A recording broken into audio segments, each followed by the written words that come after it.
Thank you.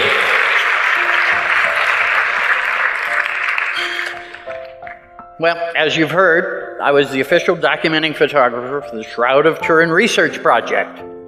Shroud of Turin Research Project was the first and only scientific team ever to be given permission to do an in-depth examination of the Shroud of Turin. So there it is. That's that piece of cloth that got into my life 35 years ago. Well, as a professional photographer, I specialized in scientific, medical, and technical kinds of issues. So I had the skills and the qualifications that were necessary to be a part of the team that examined the shroud. But when they, when they first asked me to do this, first thing I said was, no way.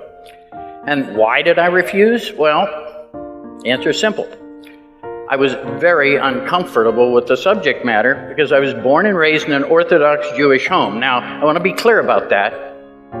I am not a practicing Jew at this point in my life, but I was for that first 13 years.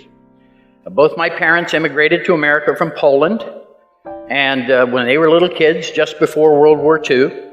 And so my question, and the question that went through my mind at the time, was why would a Jewish man want to get involved with this, what is probably, arguably, the most important relic of Christianity?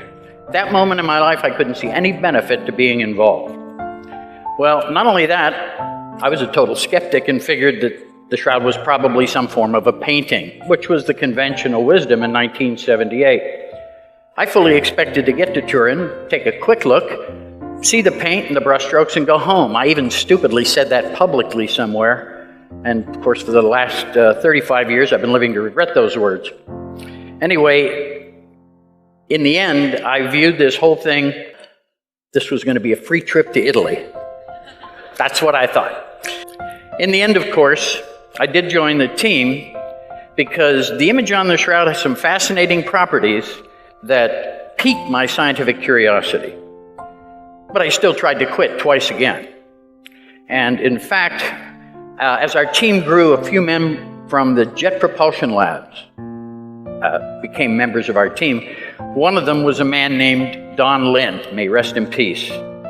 Don was an imaging expert from NASA, so he was my hero immediately. So I am pretty sure that any professional photographer given that opportunity would have been honored to be a member of that team. But I remember asking Don at one point during our planning, we planned for 19 months before we came to Turin to examine the shroud. I remember asking him, I said, Don, what's a nice Jewish boy like me doing on this team? And Don, who was a good Catholic, looked me right in the eye and he said, have you forgotten that the man in question was a Jew? And I said, no, Don, that's probably the only thing I knew about Jesus, that he was a Jew. And then he said, and of course this is where Don, I think God was speaking to me through his lips, he looked at me and he said, oh, so you don't think God would want one of his chosen people on our team? And I laughed. I said, no, Don, I never thought that.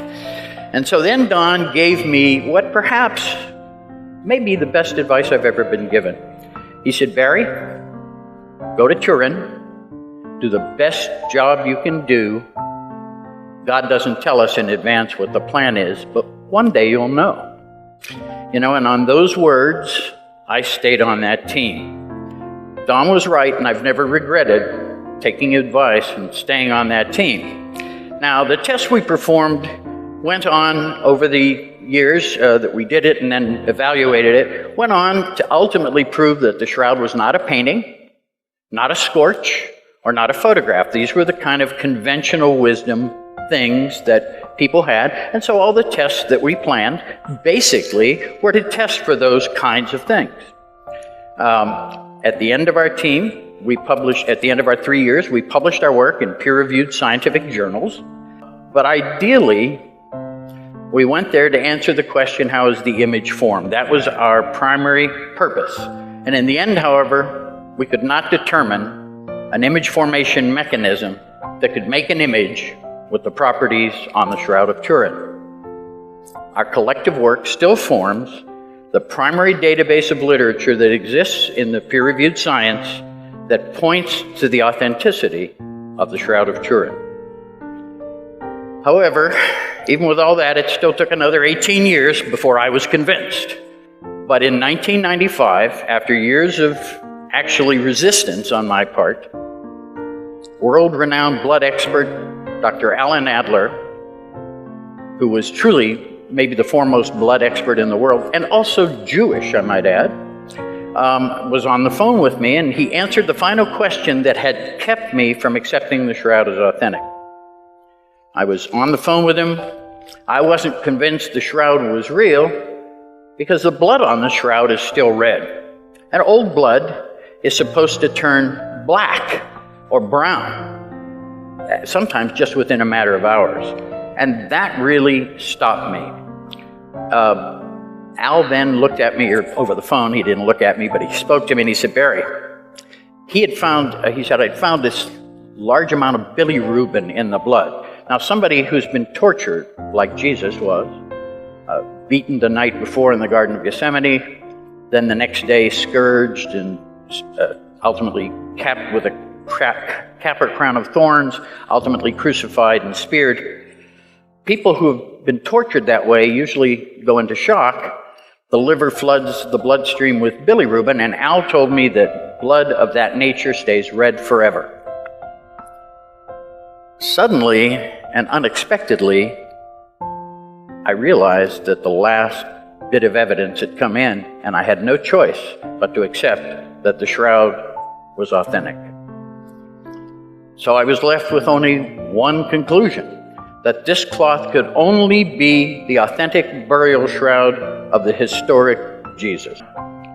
There were probably 1 billion people on this planet who had more right to be in that room than I did. And yet, there I was in 1978, God dragging me, kicking and screaming, keeping me on that team. And at that moment in time, I realized that it brought with it a great responsibility, this privilege I had been given. And it was something of an epiphany because I finally came to realize that I wasn't in that room for me. I was in that room for you. Now, I knew the truth about the shroud and was frustrated because my Christian brothers and sisters were not getting that truth. And to me, all of our team members had always been doing this simply about the truth.